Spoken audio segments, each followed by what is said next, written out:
Assalamualaikum warahmatullahi wabarakatuh. A'udzubillahi minasyaitonirrajim. Bismillahirrahmanirrahim. Alhamdulillahirabbil alamin. Wa bihi nasta'in ala umuri dunya waddin. Wassalatu wassalamu ala asyrofil anbiya'i wal mursalin sayyidina Muhammadin wa ala alihi wa sahbihi ajma'in. La haula wa la quwwata illa billah. Amma ba'd. Langsung saja, perkenalkan nama saya Devina Safira Yasin, asal saya dari Surabaya.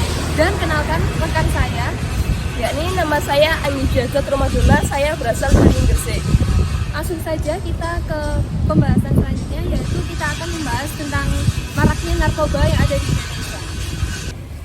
Seperti yang dibicarakan rekan saya tadi, Devina, tentang narkoba, kan sekarang banyak penyalahgunaan narkoba yang sebagaimana menjadi masalah kronis yang menimpa di Indonesia, yakni kasus peredaran, dan banyak yang tertangkap bandar-bandar narkoba internasional.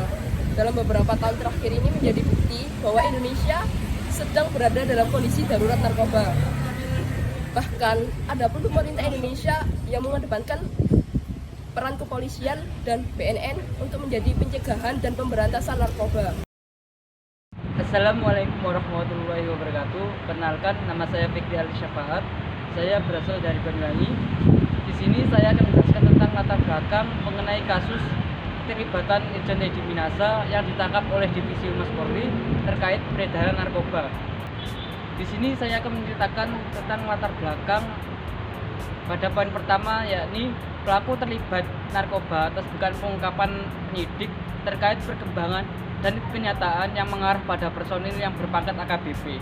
Jadi adanya keterlibatan perkara narkoba terhadap Irjen Teddy Minasa yang sebagai awal mula berasal dari laporan masyarakat yang berhasil diamankan 3 dari masyarakat sipil.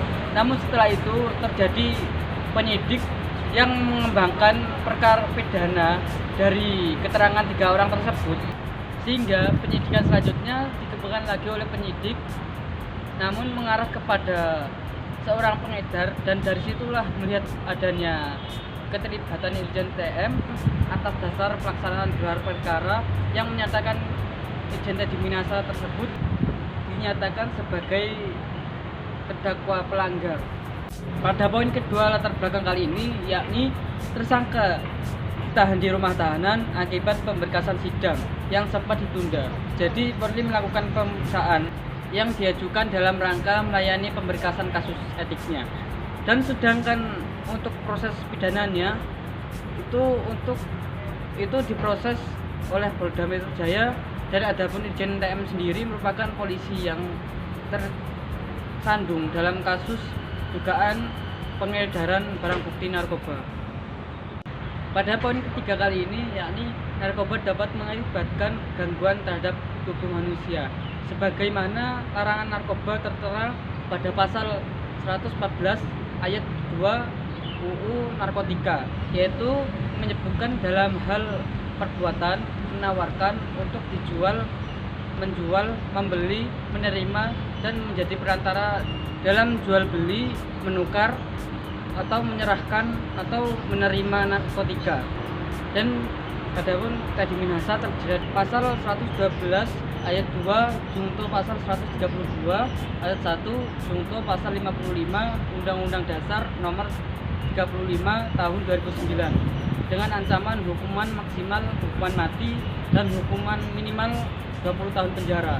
Imbas kasus ini, Teddy juga batal ditunjuk sebagai Kapolda Jawa Timur sebab bahwa beberapa hari sebelumnya ia ditunjuk menjadi Kapolda Jatim menggantikan Irjen Niko Afinta. Selain itu, Teddy juga dicopot dari jabatannya sebagai Kapolda Sumatera Barat dan kini dimutasi ke pelayanan markas, yaitu Yanma Polri. Assalamualaikum warahmatullahi wabarakatuh. Perkenalkan, nama saya Devina Safira Yasin, asal saya dari Surabaya. Di sini saya akan membahas studi kasus yang diangkat oleh kelompok saya, yaitu kelompok 1. Langsung saja kita beralih ke masalah pada poin pertama. Poin pertama, pelaku ditetapkan sebagai tersangka atas dugaan pengendalian dan jual beli narkoba jenis sabu. Irjen Pol Teddy Minahasa ditangkap terkait kasus peredaran narkoba. Saat ini dia juga telah ditetapkan sebagai tersangka. Kasusnya langsung menjadi sorotan lantaran Teddy baru mau menduduki jabatan baru, yakni Kapolda Jawa Timur, menggantikan Irjen Niko Afinta yang digantikan usai terjadi tragedi Kanjuruhan. Selanjutnya Kapolri Jenderal Listio Sigit Prabowo lantas membuktikan rencana mengangkat Teddy sebagai Kapolda Jawa Timur yang baru. Yang kedua, yaitu diketahui pelaku berperan mengendalikan barang bukti jenis sabu sebesar 5 kg. Polda Metro Jaya mengamankan barang bukti narkoba jenis sabu seberat 3,3 kg dalam pengembangan kasus peredaran narkoba yang menjerat Irjen Teddy Minahasa. Selanjutnya, jumlah 3,3 kg yang ditemukan ini adalah sisa dari total 5 kg. Sementara sisanya sebanyak 1,7 kg disebut telah berhasil dijual ke kampung dalam Bahari, Jakarta Utara. Baik, kita sudah memasuki pada poin terakhir, yaitu poin ketiga, yaitu pelaku sempat menolak diperiksa penyidik dalam kasus pengedaran yang menjerat dirinya. Pada Sabtu 15 Oktober, Teddy sempat menolak diperiksa penyidik Polda Metro Jaya dalam kasus peredaran narkoba yang menjerat dirinya. Penolakan tersebut dikarenakan Teddy ingin didampingi oleh kuasa hukum yang dipilih sendiri.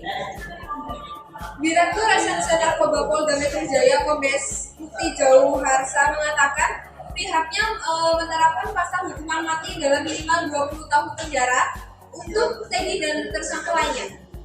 Yaitu pertama, Mukti merincikan para tersangka dijerat pasal 114 pasal 2, subsidiar pasal 112 ayat 2, jungto pasal 132 ayat 1, jungto pasal 55 Undang-Undang Nomor 35 Tahun 2009 tentang narkotika.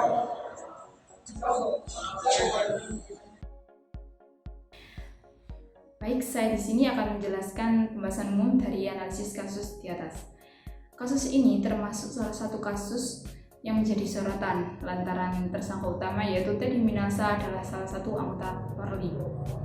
Kasus yang baru-baru ini terjadi di Indonesia yang melibatkan kepolisian ini membuat citra kepolisian menjadi buruk dan kurang kepercayaan masyarakat terhadap mereka karena kinerja mereka yang semakin menurun. Selaku pelaku utama yaitu Teddy Minahasa ini baru saja menduduki jabatan sebagai Kapolda Jatim yang dulunya diduduki oleh Irjen Niko yang lengser karena tragedi Kanjuruhan. Namun pelantikannya dibatalkan lantaran Teddy Minahasa sebagai tersangka utama dalam kasus pengedaran narkoba ini bersama dengan 4 anak buahnya dan 6 warga sipil lainnya. Tindakan Teddy Minahasa ini melanggar norma dan nilai Pancasila yang terkandung di dalamnya dan juga hukum yang tertera di undang-undang. Baik, penjelasan selebih lanjutnya akan dilanjutkan oleh rekan saya. Waktu dan tempat saya persilahkan. Baik, di sini saya akan melanjutkan pembahasan umum yang sudah dijelaskan oleh teman saya sebelumnya, yaitu Fahrina atau biasa dipanggil dengan Taya. Selanjutnya, Kapolri Jenderal Listio Sigit Prabowo lantas membatalkan rencananya untuk mengangkat Teddy Minahasa sebagai Kapolda Jatim yang baru. Ditetapkannya Teddy Minahasa sebagai tersangka dan keempat anak buahnya ini menyangkut dalam kode etik kepolisian yang dimuat dalam aturan kepolisian, yaitu aturan nomor 7 tahun 2006. Pandangan publik terhadap kasus tersebut yaitu pengungkapan kasus Teddy Minahasa ini tidak akan bisa mengembalikan kepercayaan masyarakat atau publik kepada kepolisian, yang dimana polisi seharusnya bisa menjadi contoh yang baik untuk masyarakat. Selain itu, pengungkapan kasus Teddy Minahasa ini membuat publik juga berspekulasi bahwa ini hanya sekedar pengalihan isu dari kasus-kasus kepolisian besar lainnya yang melibatkan instansi kepolisian. Publik Dan masyarakat dapat juga berspekulasi bahwa kasus ini membuat kinerja polisi bisa menurun dan dapat menimbulkan menurunnya kepercayaan masyarakat kepada kepolisian. Baik, di sini saya akan menjelaskan pembahasan umum yang dimana sudah dijelaskan teman saya tadi. Sekarang saya akan membahas pembahasan khusus. Dan untuk poin yang pertama, yang dimana kasus tersebut adanya hubungan dengan hukum tata negara, yakni sesuai substansi atau lembaga yang berkaitan, yang sebagaimana bertindak tegas dalam mencegah dan memberantas peredaran narkoba di Indonesia saat ini, yakni adanya substansi yang dimana dari lembaga pihak kepolisian telah dikoordinir dari pihak Badan Narkotika Nasional akibat meningkatnya kasus peredaran narkoba yang telah dilihat dari pemantauan tersebut. Karena Indonesia telah menjadi sasaran bagi para pengedar narkoba, sebagaimana mencapainya dari seluruh penjuru daerah, bahkan tidak lagi mengenal strata sosial masyarakat dari penyalahgunaan narkoba saat ini, yang dimana bukan menjangkau dari kalangan yang tidak berpendidikan saja, tapi telah menyebar di semua kalangan sampai pada kalangan yang berpendidikan.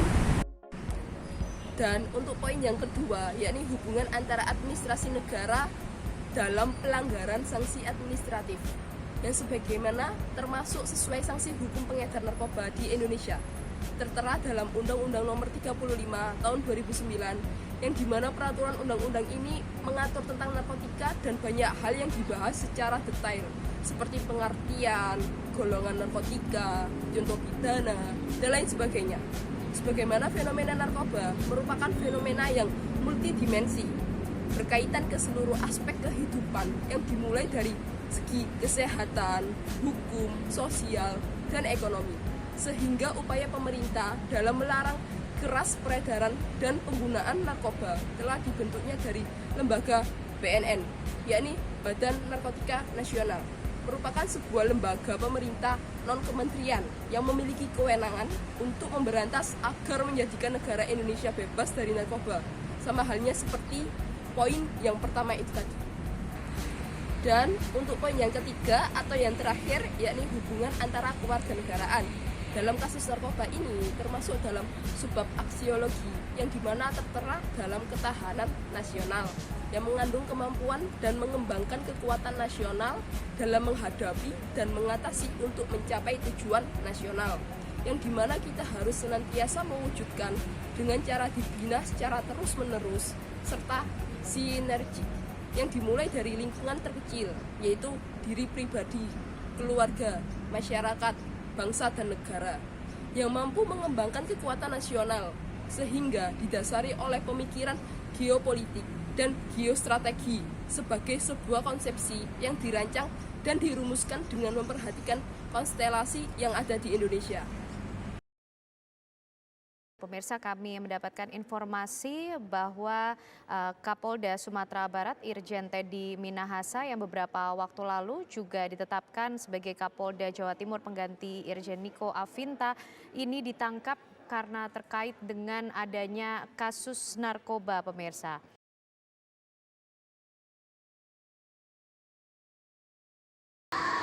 Permisi Mas, izin wawancara boleh? Gimana? Mau wawancara Wawancara tentang ini Mas, ada kasus baru-baru ini yang terjadi yang tentang polisi Mas, yang terjerat narkoba. Apa kalian tahu? Oh iya tahu. Ini dapat sampean Anda menurut Anda itu bagaimana kok bisa polisi terjerat, kok itu terlibat dalam peredaran narkoba? Kalau tahu saya sempat baca di berita juga bahwasanya calon Polda Jatim tadi yaitu punya tujuannya untuk mengambil beberapa sabu lalu digandol tawas. Nah, sabu yang diambil oleh anak buah tadi itu diedarkan kembali ke kampung Bahari kalau nggak salah. Jadi kampung Bahari kampung yang terkenal bahwa di sana itu kampung edan. Dua ini Mas, apakah menurut Anda, apakah kalau ada oknum yang terlibat dalam peredaran narkoba itu bagaimana? Sama Anda. Kalau menurut perspektif saya itu sebuah oknum yang terlibat dengan narkoba itu adalah hal yang buruk ya. Jadi secara hakikat bahwasanya polisi ini adalah seorang panutan, seorang yang bisa memberikan contoh kepada masyarakat untuk menjadi masyarakat yang baik itu seperti apa. Jadi kalau misalnya ada polisi yang terlibat dengan narkoba, maka yang dikatakan itu adalah polisi yang tidak baik, polisi yang tidak bisa kita tiru gitu. Jadi kayak nggak bisa mengasih contoh dengan Betul banget. Jadi untuk apa kita meniru oknum yang tidak baik secara nggak langsung ya nggak jadi nggak pantas dikatakan dari polisi sih menurut saya. Yang pelaku yang terlibat ini Mas, apa sudah mencerminkan sebagai warga negara yang baik? Kalau dikatakan mencerminkan warga yang baik sih tidak, karena apa? Karena sebagai warga yang baik itu adalah warga yang menaati semua peraturan yang ada di negara tersebut ya. Ya, di sini kan masalahnya dia berkaitan dengan narkoba dan dia mengedarkan narkoba, otomatis hal tersebut itu adalah hal yang menyimpang dari peraturan di negara. Sama langsung itu juga hal yang buruk dan bisa dikatakan bukanlah warga yang baik. Terima kasih Mas ya dari jawaban Anda. Saya sudah bagus.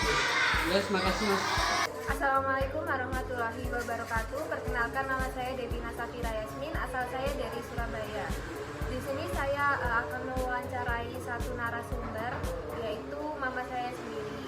Karena di daerah rumah saya banyak anak-anak muda yang masih memakai obat-obat terlarang seperti sabu, narkoba, dan lain-lain. Yaitu pertanyaan pertama, apa yang menyebabkan seseorang ingin mencoba narkoba padahal dia sudah tahu akibat buruknya? Karena mungkin dari lingkungan pergaulan, teman-temannya mungkin diajak, dipaksa, ataupun kalau nggak memakai obat-obatan sabu dianggap tidak mungkin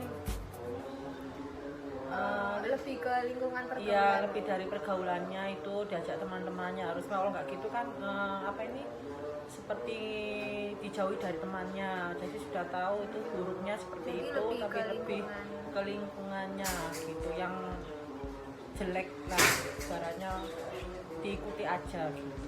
Terus tahu saya seperti itu karena pergaulan dari yang salah dari teman-temannya anak muda saat ini. Pertanyaan yang kedua, menurut saudara, apakah kecanduan alkohol dan narkoba bisa disembuhkan? Bisa, karena dari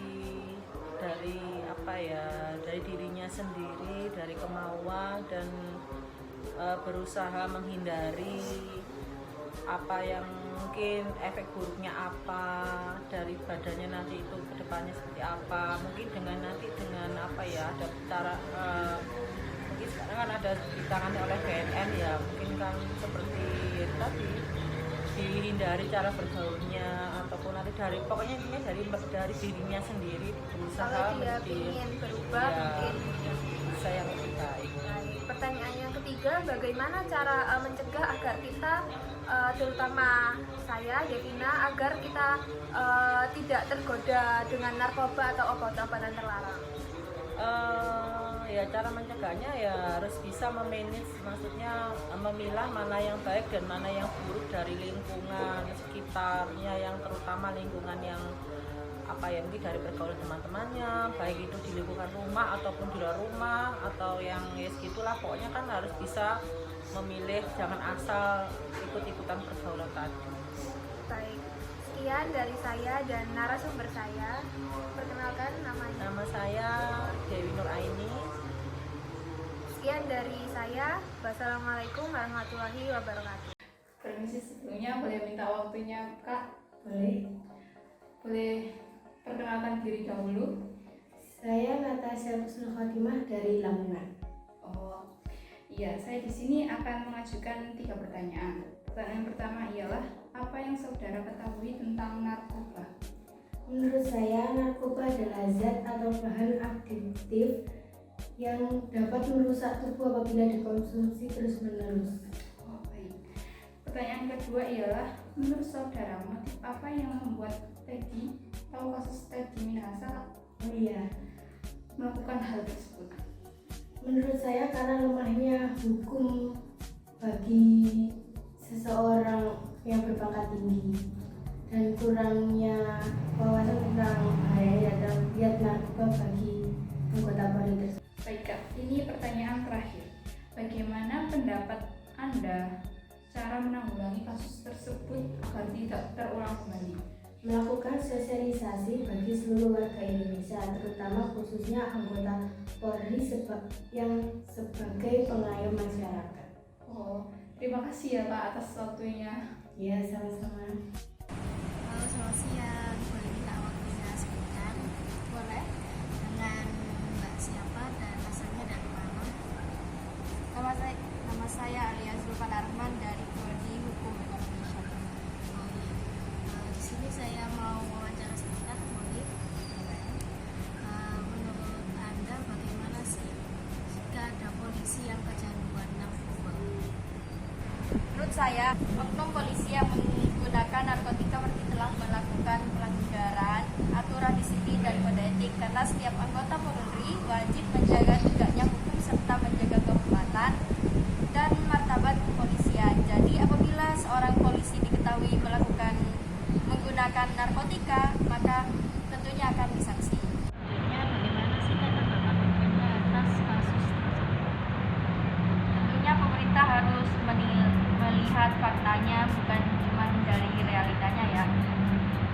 Contohnya seperti hukum di lapangannya itu gimana? Apakah hanya pemakai atau malah cuma ikut-ikutan? Oknum polisi yang menggunakan narkotika tetap akan diproses secara hukum pidana, walaupun telah menjalani sanksi disiplin dan sanksi pelanggaran kode etik. Pertanyaan terakhir, apakah sanksi yang sudah dilakukan itu sudah sesuai? Menurut saya, sanksi yang sudah diterapkan untuk pengguna narkotika itu telah sesuai. Baik, terima kasih Kak atas waktunya. Ya, sama-sama.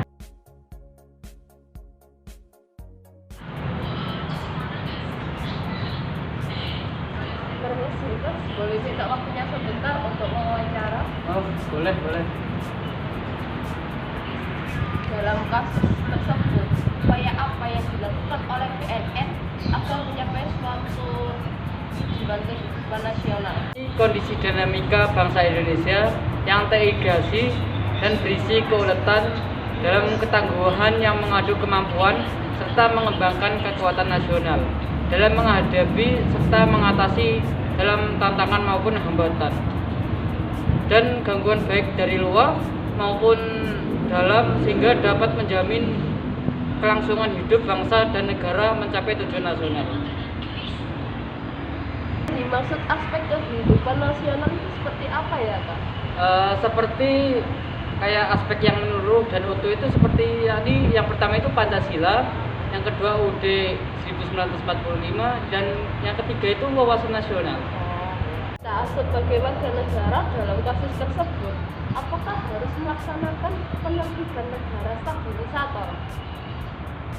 Menurut saya itu harus, karena negara itu yaitu suatu lembaga yang sistemnya mengatur hubungan yang telah ditetapkan oleh manusia itu sendiri, yang sebagai alat mencapai tujuan paling pokok diantaranya suatu sistem ketertiban yang menaungi manusia dalam melakukan suatu hal. Itu menurut saya. Jika hampir semua negara menyebut dirinya sebagai negara hukum, nanti seperti apa konsep negara hukum yang berdasarkan dengan kasus tersebut? Nah, negara ini itu berdiri di atas hukum yang menjamin keadilan pada warganya itu sendiri, sehingga terwujudnya kebahagiaan hidup bagi warga negaranya, supaya rasa susila setiap manusia itu menjadi warga negara yang baik. Jadi konsepnya negara hukum itu dapat pilar-pilar utama. Yang pertama itu yakni supremasi hukum, yang kedua itu kesamaan hukum, dan yang ketiga sosial legalitas, dan yang keempat pembatasan kekuasaan, Dan yang kelima itu transparansi dan kontrol sosial. Dan masih banyak lagi yang lainnya. Yang cuma saya ketahui itu cuma 5. Tapi yang sebenarnya kira-kira ada 12 atau 13. Oh gitu ya Pak. Iya. Terima kasih ya Pak atas Oke. waktunya. Iya, sama-sama. Assalamualaikum warahmatullahi wabarakatuh. Perkenalkan, nama saya Ayatullah Imam Ramadhani. Saya berasal dari Madura. Di sini saya akan mewawancarai dan ingin menanyakan beberapa pertanyaan kepada saudari Nadia terkait kasus pengedaran narkoba yang dilakukan oleh seorang jenderal bintang 2 yaitu Irjen Teddy Minahasa. Sebelumnya biarkan saudari Nadia memperkenalkan dirinya. Silakan. Perkenalkan, nama saya Nadia Rohdatul Ali. Saya berasal dari Sidoarjo. Menurut saya menyuruh BNN untuk bertindak lebih tegas supaya memberantas seluruh pengguna narkoba dan pengedar narkoba agar menjadi Indonesia yang bebas dari narkoba, dan membuat peraturan perundangan yang melarang keras kasus peredaran atau penggunaan narkoba dan memberikan sanksi kepada para pelanggarnya. Untuk pertanyaan selanjutnya, menurut Anda bagaimana cara mengembalikan kepercayaan masyarakat terhadap institusi Polri terkait kasus pengedaran narkoba yang dilakukan oleh Irjen Teddy Minahasa? Mengkhianati kepercayaan masyarakat itu hanya sebagian dari anggota Polri, tetapi dampaknya bisa mengenai ke seluruh anggota Polri lainnya atau pada umumnya, seperti kata pepatah, gara-gara nilai sedikit rusak susu sebelah. Apakah ada cara lain selain membangun rasa empati dan mengembangkan norma terhadap masyarakat untuk lebih percaya kepada institusi Polri? Menurut pendapat saya ada, yaitu musyawarah, sering berkumpul dengan warga sekitar, maksudnya untuk memberikan edukasi, memberikan motivasi agar rasa kepercayaan masyarakat itu dapat terlalu kembali. Terus dengan menjalankan tugas sesuai dengan amanah, jujur, dan tidak senang-senang dengan kekuasaan. Untuk pertanyaan yang terakhir, bagaimana reaksi masyarakat ketika mengetahui ada seorang jenderal bintang 2 yang mengedarkan barang terlarang narkoba? Pastinya sangat tidak percaya terhadap apa yang telah dilakukan Irjen TM. Masyarakat mendukung langkah dan komitmen Kapolri dalam melakukan reformasi kultural di internal Polri. Mereka menilai saat ini Kapolri dengan melakukan reformasi usai mengungkap Irjen TM. Untuk pertanyaan yang terakhir, bagaimana reaksi masyarakat ketika mengetahui ada seorang jenderal bintang 2 yang mengedarkan barang terlarang narkoba? Pastinya sangat tidak percaya terhadap apa yang telah dilakukan Irjen TM. Masyarakat mendukung langkah dan komitmen Kapolri dalam melakukan reformasi kultural di internal Polri. Baik, hanya itu saja wawancara dan pertanyaan saya terhadap saudari Nadia. Jika ada tutur kata atau tingkah yang kurang berkenan, mohon maaf. Saya juga mau berterima kasih dan mau minta maaf kepada saudari Nadia karena telah meluangkan waktunya dan mau untuk diwawancarai pada siang hari ini. Selebihnya mohon maaf. Ihdinas siratal mustaqim. Wassalamualaikum warahmatullahi wabarakatuh. Assalamualaikum warahmatullahi wabarakatuh. Perkenalkan, nama saya Mutbagi Akbar dari Surabaya. Ingin mewawancarai teman saya. Baik, langsung saja dari pertanyaan ke-1, yaitu baik. Langsung dari pertanyaan ke-1, yaitu mengapa kasus narkoba semakin marak sehingga polisi pun jadi pemakai, menurut Mas Amar? Menurut saya, karena faktor terjadinya penyalahgunaan narkoba pada polisi karena mudahnya akses dalam mendapatkan barang. Ya. seperti aspek psikologis dan lingkungan menjadi kombinasi yang kuat dalam menyebabkan penyalahgunaan narkotika pada aparat kepolisian. Ya, baik, langsung pertanyaan kedua Mas Amar. Bagaimanakah langkah yang dilakukan para penegak hukum baik dalam upaya preventif maupun represif terhadap tindak pidana narkoba? Kalau menurut saya, Mas, upaya yang harus dilakukan oleh penegak hukum harus melakukan tindak preventif, di mana upaya tersebut itu lebih mengedepankan melalui pencegahan, penangkalan, pengendalian, dan ajakan. Dan yang kedua yaitu represif. Kebijakan yang represif itu lebih menekankan pada pelaku kejahatan yang telah melakukan tindak pidana dan sanksi apa yang didapat sesuai dengan Undang-Undang Nomor 35 Tahun 2009 tentang narkotika. Baik, langsung saja dari pertanyaan ketiga, yaitu apa hambatan yang dihadapi Direktorat Narkoba mengungkap anggota kepolisian yang menggunakan narkotika? Menurut saya harus dilakukan proses bagaimana warga negara sipil lainnya, yaitu menggunakan aturan hukum kitab undang-undang hukum secara pidana dan diadili pada pengadilan negeri. Baik, sekian dari saya sampaikan. Bila ada salah kata, mohon maaf sebesar-besarnya. Assalamualaikum warahmatullahi wabarakatuh. Baik, assalamualaikum warahmatullahi wabarakatuh. Perkenalkan, nama saya Ayatullah Imam Ramadhani. Saya berasal dari Madura. Di sini saya ingin menyimpulkan kasus pengedaran narkoba yang diedarkan oleh Irjen Teddy Minahasa, seorang Kapolda Jatim. Pada poin pertama, pelaku terlibat kasus narkoba dengan munculnya penangkapan penyidik oleh perkembangan dan kenyataan yang mengarah pada personil berpangkat AKBP. Perkenalkan, nama saya Ahmad Bagi Akbar dari Surabaya, ingin menjabarkan kesimpulan kasus yang diambil dari kelompok kami. Baik, langsung saja poin 1 yang dijelaskan oleh Mas Doni, yaitu perbuatan tindak pidana yang dilakukan oleh polisi yang berpangkat AKBP yang sudah dijelaskan di atas, yaitu tentunya melanggar pasal 127 ayat 35 tahun 2009 tentang penyalahgunaan narkotika. Kedua, pelaku ditetapkan sebagai tersangka atas dugaan pengendalian dan jual beli narkoba yang berjenis sabu.